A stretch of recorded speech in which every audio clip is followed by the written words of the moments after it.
You stand on the flat rooftop of the hacienda and see the sun set over the Ozama River right at the point where it empties into the Caribbean Sea.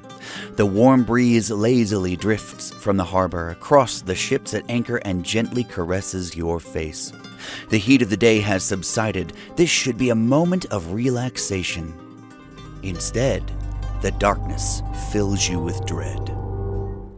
It begins with a noise, somewhat like great flocks of birds, but far more alien, and from your rooftop vantage point, you see the ground begin to darken beneath you. You run downstairs to help with the lighting of the torches and candles in the vain hope that it will keep the invaders at bay.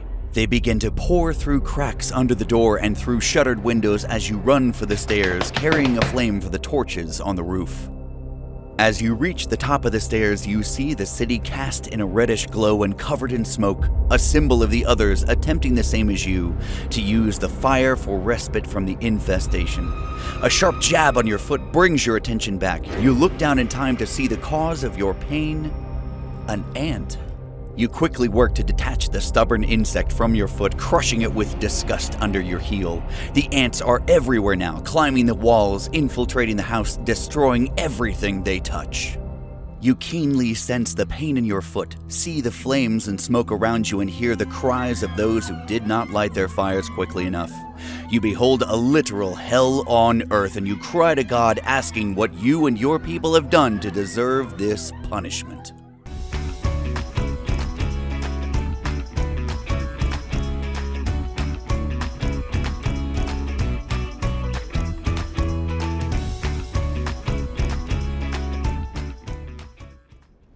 Hey everyone, Brian here. That was a pretty hairy situation I laid out, huh? It always reminded me of a horror movie, right?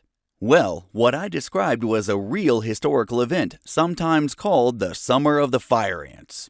In 1518, the island of Hispaniola, today home to the countries of Haiti and the Dominican Republic, had a horrifying infestation of millions of ants. They destroyed crops, covered the landscape, and ground the island economy to a halt. Eyewitness Bartolomé de las Casas stated that it was as though fire had fallen from the sky to scorch them. So what happened? Well, as you may be able to guess from the title, cause and effect. In fact, let's pause briefly here and I want you to make a guess in your lesson guide. What caused this huge, horrifying outbreak? So what really happened? Well, when the Spanish began to colonize the Americas, they imported certain crops from their other possessions with them. One was the plantain, a starchy crop native to Africa and related to the banana. Unbeknownst to the Spanish, there was a hitchhiker on the plantains, a type of aphid. Aphids and other similar insects excrete, yes, that means poop, out water with crystal sugar, which the native ants found irresistible. While the ants didn't eat the crops on Hispaniola, they started to aggressively protect their new food source, while at the same time exploding in population. Hence, a really miserable year in the Caribbean. History is absolutely full of events just like these. A change results in unexpected consequences, which is, if I may say so, the real meat of history. Our essential questions are, how do we look for cause and effect relationships in history? And why is the cause and effect relationship important to the study of history?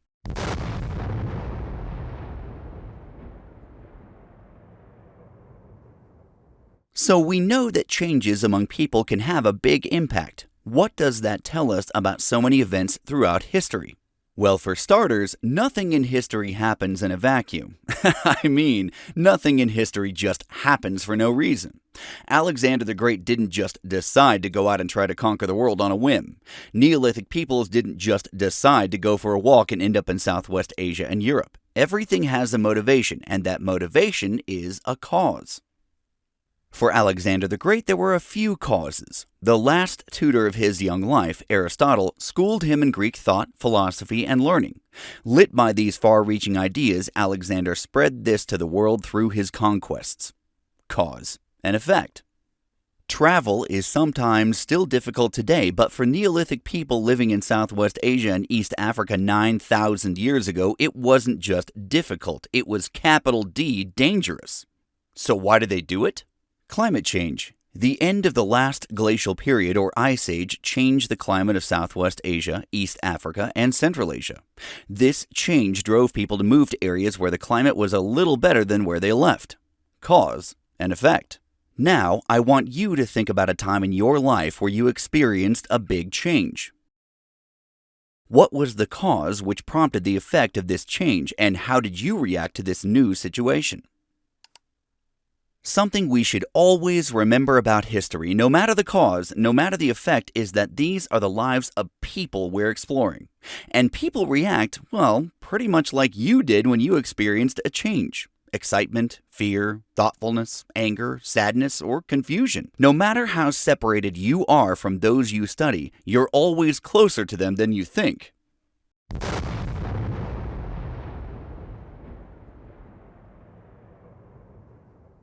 Many historians have referred to the year 536 CE as the worst year in history.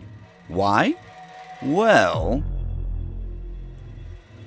drastic climate changes. Climate scientists estimate that 536 CE was the coldest year in the last 2,300 years. Central China, Egypt, and present-day Ukraine, breadbaskets for well over half the world's population at this time, experienced freak snowstorms killing the crops. Widespread famine and starvation occurred over the next decade. The first bubonic plague. It's possible that bubonic plague popped up before, but the plague of Justinian, as it was called by Evagrius, a monk who wrote about this time period, reached across most of the world. By the time it hit Constantinople in 541, the plague had already hit areas in East Africa and Southwest Asia, killing millions as it went. Evagrius claimed that Constantinople lost over 250,000 people within a few months' time, and after that they simply stopped counting. It's estimated that perhaps 1/2 of the population of Europe, Southwest Asia, Central Asia, and Northern Africa died in this plague, possibly the most fatal pandemic humanity has ever experienced. Huge amounts of unrest. As if all this wasn't enough, several tribes, chiefly among them the skilled horseman warriors known as the Avars, swept through Southwest Asia and Eastern Europe. They destabilized multiple empires and disrupted trade for decades.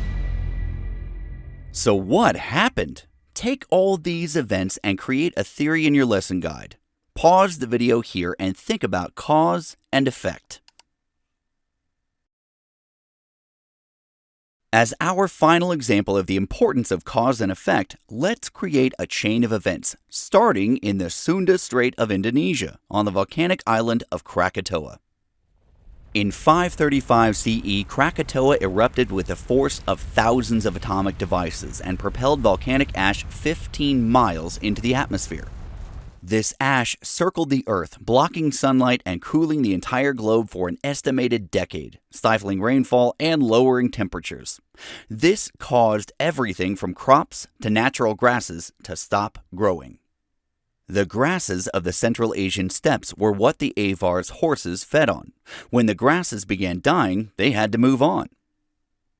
The Avars pushed into Southwest Asia and Eastern Europe, home to the Byzantine and Sasanian empires, weakened from famine and from the onset of the plague, which most likely came from Ethiopia. Why? Both empires had recently begun trading heavily in Ethiopian ivory, exposing themselves to the fleas which carried the plague. Weirdly enough, a very specific thing happens to fleas who eat blood infected with Yersinia pestis, the bacteria responsible for the plague. When the temperature falls below 75 degrees Fahrenheit, as it did because of the volcanic ash, a blockage develops in the flea's gut which doesn't allow them to ever feel that they're full. As a result, they bite everything they can find, leading to the mass infection of humans. Because places such as Constantinople were already starving, fighting the Avars, and losing an estimated 5,000 people per day to plague, there was no one to bury the bodies. That, combined with the colder temperatures which hardened the ground and didn't allow for bodies to be buried, meant that more fleas reached more people from more dead bodies, continuing this plague. Yuck, right? But as a historian, wow, right? The idea of a single event creating a domino effect leading to a change in the entire course of world events is just fascinating.